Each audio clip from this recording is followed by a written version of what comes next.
Hello students, welcome back. Now let us solve question number 10. क्या है? The 17th term of an AP exceeds its 10th term by 7. Then find the common difference. ठीक है? So हमें यहाँ 17th term मालूम है, 10th term मालूम है और उनका डिफरेंस ये भी गिवन है कि कितना है.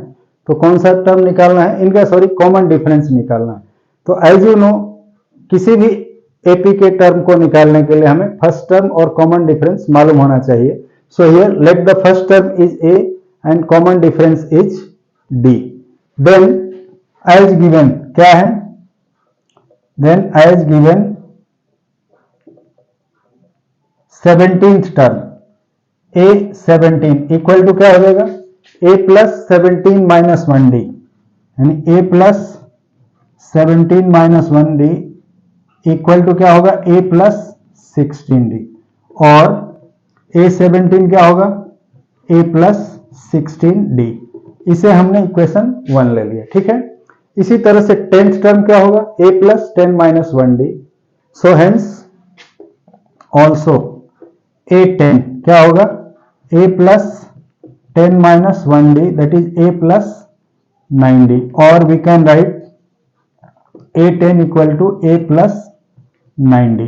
This is equation 2. ठीक है. तो हमने 17th टर्म और 10th टर्म मालूम कर लिया. अब गिवन क्या है कि 17th term exceeds the 10th term by 7, यानी जो 17 टर्म है वो 10 टर्म से 7 ज्यादा है. इसका मतलब क्या हुआ कि 17 टर्म और 10 टर्म का डिफरेंस 7 है.